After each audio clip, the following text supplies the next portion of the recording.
The room went silent. Elias Thorne stood at the end of the mahogany table, his fingers still hovering over the keyboard of his laptop. Around him, the board of directors, men who had known his father for 30 years, refused to meet his eyes. At the head of the table sat Julian, Elias's stepbrother, wearing a $3,000 suit and a smirk that tasted like venom. "Is there a problem, Elias?" Julian asked, his voice dripping with mock concern. "The administrative credentials?" Elias said, his voice calm, though his heart hammered against his ribs. "The master password for the Thorne Global server has been changed. I can't bypass the firewall to present the quarterly projections." Julian leaned back, interlacing his fingers behind his head. "Oh, that's right, I forgot to mention. As the newly appointed acting CEO, I've decided to tighten security. We can't have junior technicians having total access to our proprietary data, can we? Even if their last name happens to be Thorne?" A few of the younger board members chuckled. Elias felt the familiar sting of humiliation. For 3 years, since his father's passing, he had worked 18-hour days to keep the company's infrastructure from collapsing. Julian, meanwhile, had spent his time networking at golf clubs and slowly poisoning the board's opinion of Elias. "I built that architecture, Julian," Elias said quietly. "Without my access, the maintenance protocols will stall." "We've hired a new CTO, Elias, a real professional, not a family charity case who hides in the server room because he's too shy to lead," Julian snapped. He slid a manila envelope across the table. "You're being placed on indefinite administrative leave, effective immediately. Your accounts are frozen, your company car has been towed, and the passwords? Don't worry about them. You're officially locked out of Thorne Global." Julian leaned forward, his eyes gleaming with decades of resentment. "You always were Dad's favorite, but Dad is gone. This is my house now." "Security!" 2 burly guards appeared at the door. Elias didn't fight, he didn't scream, he simply closed his laptop and tucked a small black USB drive, one he had kept in his pocket for months, into his palm. He looked at Julian one last time, a strange, unreadable expression on his face. "You changed the passwords, Julian," Elias whispered as the guards grabbed his arms. "But you forgot the one thing that actually keeps this building standing." "Get him out of here!" Julian roared. As the elevator doors closed, every light in the hallway flickered red for exactly 1 second, and the faint sound of a distant server alarm began to wail. The memory of the funeral still felt like a cold weight in Elias's chest. While the rain lashed against the cemetery soil, Julian had leaned in and whispered, "I'm going to erase every trace of you from this legacy, Elias. You were just the help with a Thorne birth certificate." For years, Elias had been treated like a ghost in his own company's father's company. He was the one who fixed the glitches, the one who stayed late to patch the security holes, while Julian took the credit and the bonuses. To the world, Julian was the charismatic heir. Elias was the troubled, quiet brother who was lucky to have a job at all. Now, sitting in a dimly lit diner opposite the Thorne Global headquarters, Elias watched the skyscraper glow against the night sky. He opened a beat-up secondary laptop, one that had never been connected to the company's public network. His phone buzzed. It was a text from Sarah, the only assistant who remained loyal to his father's memory. "Julian is celebrating in the penthouse. He's telling everyone he's selling the tech division to a private equity firm tomorrow morning. Elias, if he does that, 500 people lose their jobs. What do we do?" Elias didn't reply. He didn't need to. He opened a terminal window on his screen. Lines of green code began to cascade down the display. Julian thought that changing the administrative passwords was enough to seize control. He thought that by locking the front door, he owned the house. But Julian wasn't a builder, he was a thief, and thieves never bother to check the foundation. Elias's father hadn't been a perfect man, but he was a paranoid one. Before he died, Elias pulled him aside and gave him a small sealed envelope. "If they ever try to steal the soul of this company, Elias, remember the basement protocol. It's not in the servers, it's in the stone." Elias typed a single command: "Initiate lockdown recovery." The screen prompted, Please insert physical key. Elias looked at the black USB drive on the table. It wasn't just a drive, it was a physical bridge to an offline dead man's switch his father had built into the very hardware of the building. Suddenly, his laptop screen turned bright red. A massive warning sign flashed. Unauthorized access detected. Location tracked. Outside the diner, a black SUV screeched to a halt. Two men in suits stepped out, looking directly through the window at him. Julian wasn't just firing him, he was hunting him. Elias grabbed his laptop just as the men burst through the diner door, but as he turned to run, he realized his car was already blocked in by a second vehicle. Elias ducked through the diner's kitchen, the smell of grease and old coffee filling his lungs as he burst out into the rain-slicked alleyway. He could hear the heavy footsteps of Julian's security behind him. These weren't company guards, these were hired mercenaries. Julian was playing for keeps. He dived behind a row of industrial dumpsters, his heart thundering. He pulled out his phone and dialed a number he had memorized years ago. "Mr. Sterling," Elias hissed into the receiver. "Elias? Where are you? Julian has filed an emergency injunction against you." The voice of his father's old lawyer crackled over the line. "He's accusing you of corporate espionage and theft of intellectual property. He's claiming you stole a master key that controls the company's entire valuation." "I didn't steal it, Sterling. I am the key," Elias replied, glancing around the corner. The mercenaries were closing in. "I need you to meet me at the old archives at midnight. Bring the original founding charter, the one my father signed in 1994. "Elias, that's a restricted zone. If you're caught there, I can't help you. Julian has the police on high alert." "Tell the police to wait," Elias said, his voice hardening. "Tell them they'll want to see what's inside the sealed envelope my father left in your safe, the one marked, 'In case of total betrayal.'" There was a long silence on the other end. "You're sure about this?" Sterling asked. "Julian thinks he changed the passwords to the company," Elias said, watching the mercenaries pass his hiding spot by mere inches. "But he forgot that the company isn't a cloud-based server. It's built on a contract he hasn't even read." Elias hung up and waited until the footsteps faded. He had 4 hours. Julian was currently at the penthouse, likely drinking champagne and signing the papers to sell the company's assets. He was selling a shell, and he didn't even know it. Elias made his way to the subway, staying in the shadows. He reached into his pocket and felt the cold metal of the USB drive. It wasn't just a key to a server, it was the key to a hidden vault located beneath the Thorn Global lobby, a vault that held the one thing that could strip Julian of everything. But as he entered the subway station, he saw his own face plastered on the digital news screens. "Wanted, Elias Thorn for domestic terrorism and data theft." A police officer standing by the turnstile locked eyes with Elias, his hand moving slowly toward his holster. "Hands where I can see them," the officer shouted. Elias didn't move. The subway platform was crowded with commuters who all froze, their eyes darting from the news screen to the pale young man in the hoodie. Elias slowly raised his hands, but he didn't look afraid. He looked exhausted. "Officer," Elias said, his voice projecting through the station. "Check your radio. There's an emergency broadcast coming through from the SEC. My name is Elias Thorn, and I am the majority shareholder of Thorn Global. I'm not a thief. I'm the owner being locked out of my own building." The officer hesitated, his radio crackling with static. Suddenly, every screen in the subway station glitched. The news report of Elias's crimes vanished, replaced with a live feed of Julian in the penthouse, laughing as he held a pen over a contract. The audio was crystal clear. Elias had activated the hidden recording protocol he'd installed in the boardroom years ago. "Who cares about the employees, Julian?" asked the private equity buyer. "They're overhead," Julian's voice boomed over the subway speakers. "Once I sign this, I'm liquidating the tech. I've already locked my idiot brother out. He's probably crying in some motel right now. By the time he realizes the company is gone, I'll be in a country without an extradition treaty." The crowd in the subway gasped. The police officer lowered his weapon, his expression shifting from aggression to confusion.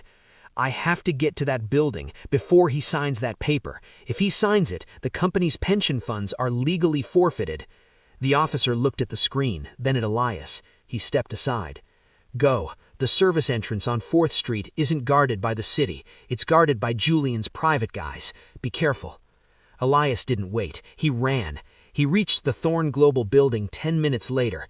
The lobby was swarming with Julian's mercenaries, but Elias didn't go for the front door. He went to the parking garage, to a specific concrete pillar his father had marked with a small T years ago.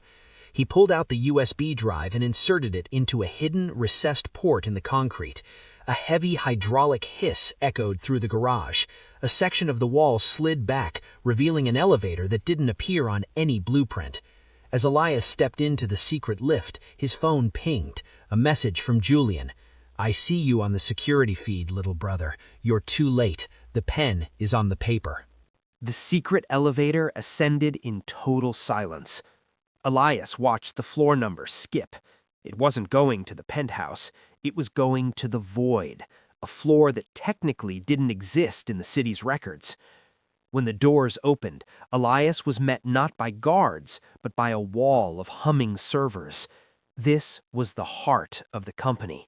It was an offline, air-gapped system that controlled the legal digital signatures of Thorn Global.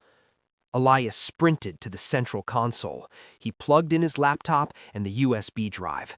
"Show me the founding charter," Elias commanded. The screen glowed, illuminating a scanned document from 30 years ago.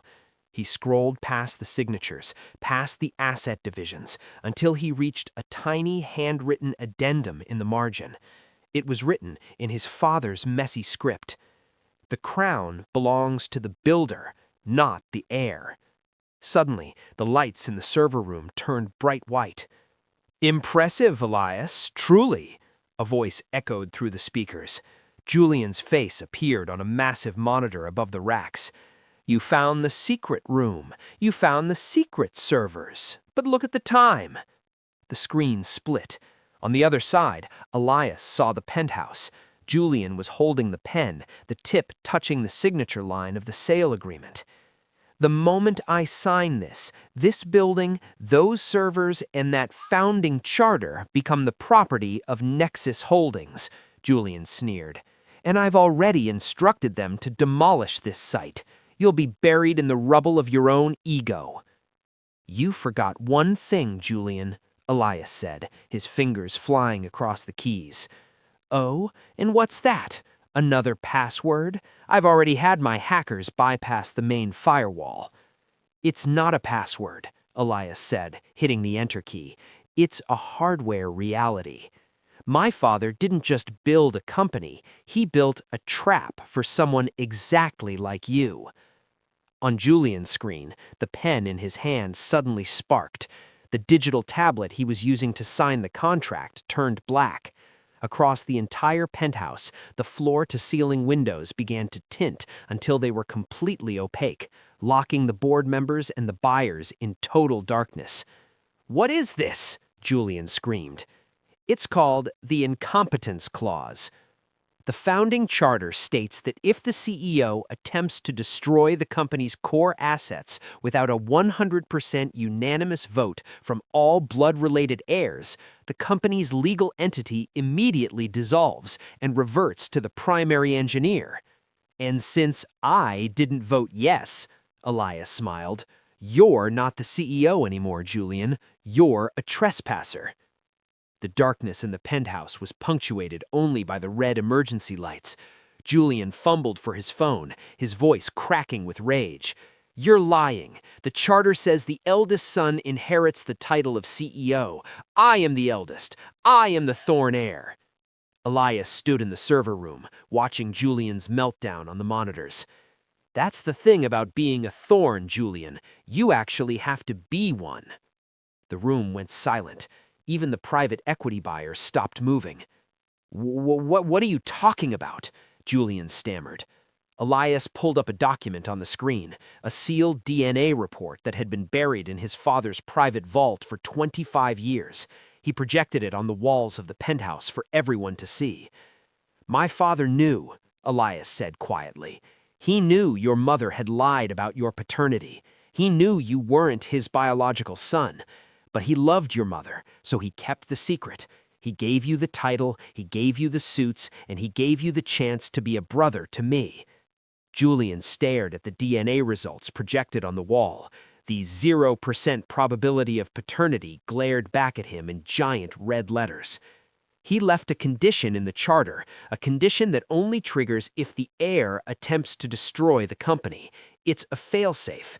If the CEO isn't of Thorne blood and acts against the interest of the Thorne legacy, his authority is automatically stripped and his shares are redistributed to the nearest biological kin.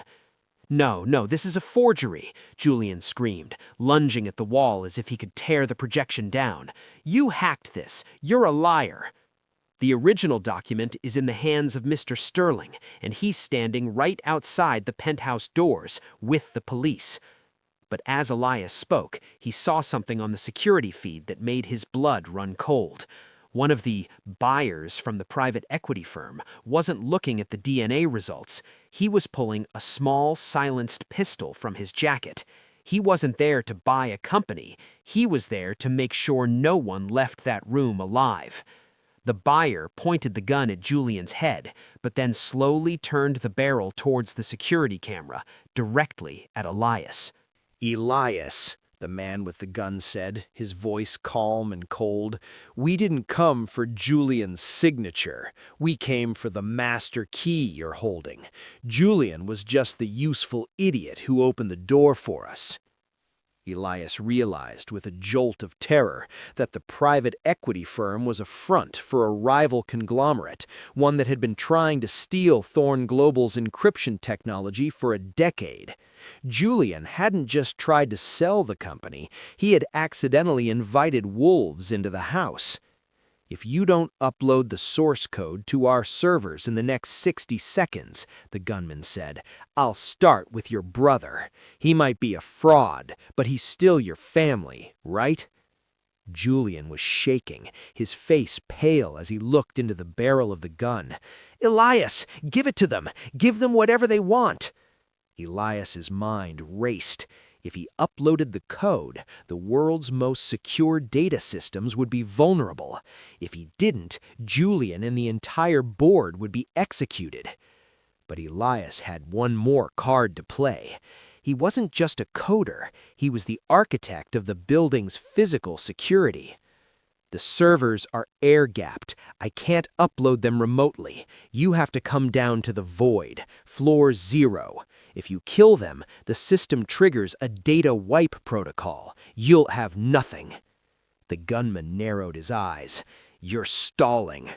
"Check the server heat sinks," Elias challenged. "They're already climbing. 50 degrees, 60. At 90 degrees, the drives melt. Your choice." The gunman barked an order to his team. "Take the CEO with us. We use him as a shield." Elias watched them leave the penthouse and enter the elevator. He didn't have much time. He grabbed a heavy wrench from a tool rack and moved toward the ventilation shafts. He wasn't going to wait for them to arrive. He was going to turn the building itself into a weapon. As he crawled through the narrow ducts, he heard the elevator chime. They were here. Elias looked through the vent grate and saw Julian being shoved into the room, a bomb vest strapped to his chest. "Elias!" Julian sobbed. "They're going to blow the whole floor!" Elias dropped from the vent, landing silently behind a row of server racks. The gunman and his 2 associates were focused on the central console, forcing Julian to stand in the center of the room. "Where is he?" the leader shouted. His gun scanned the shadows. "I'm right here," Elias said, stepping into the light. He wasn't holding a weapon, only his laptop. "Hand over the drive, Elias," the leader commanded, "or I press the detonator. Julian dies, you die, and the data survives in the cloud anyway." "There is no cloud," Elias said, his voice steady. "I deleted the backups 10 minutes ago. This drive is the only copy left in existence." He held up the small black USB. "You want it? Come get it." The leader gestured to one of his men to grab the drive. As the man approached, Elias didn't flinch. He waited until the man was inches away. Then he whispered, You forgot about the fire suppression system. He slammed a key on his laptop. Instead of water, the ceiling nozzles hissed with a thick white cloud of halon gas. Halon removes oxygen from the air to stifle electrical fires. For humans, it means you have about 30 seconds before you lose consciousness. Elias pulled a small oxygen mask from his jacket, the kind he used when performing deep server maintenance.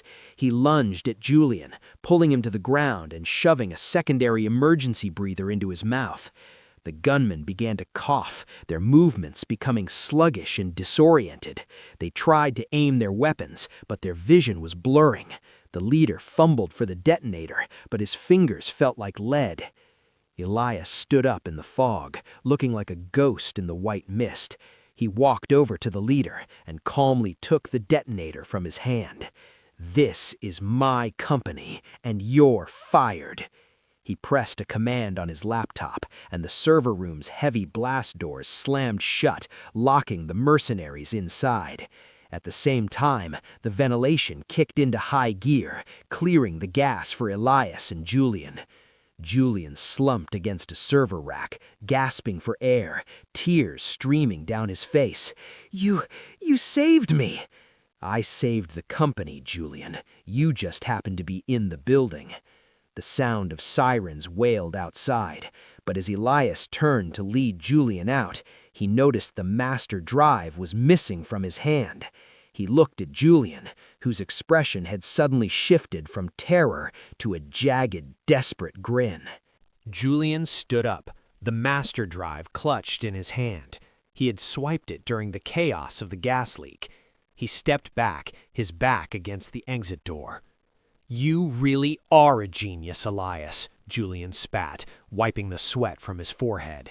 "You saved the day. You exposed my paternity. You beat the mercenaries. But you forgot one thing.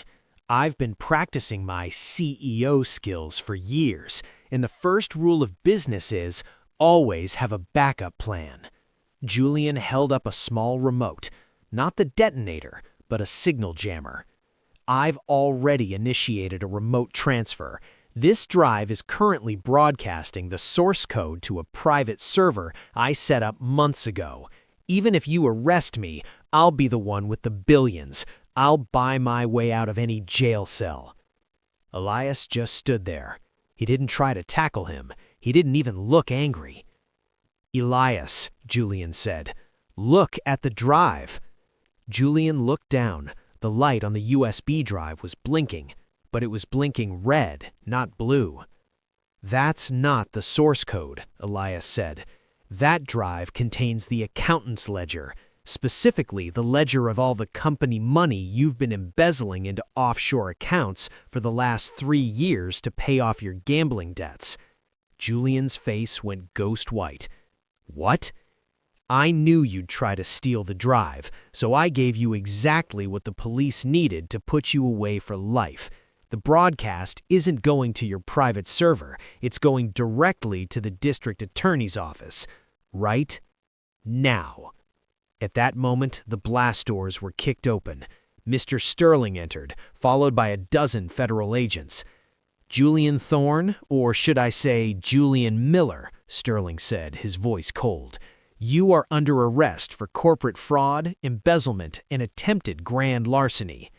Julian dropped the drive as if it were red-hot coal. He looked around the room, at the servers, at the technology he never understood, and at the brother he had tried to destroy.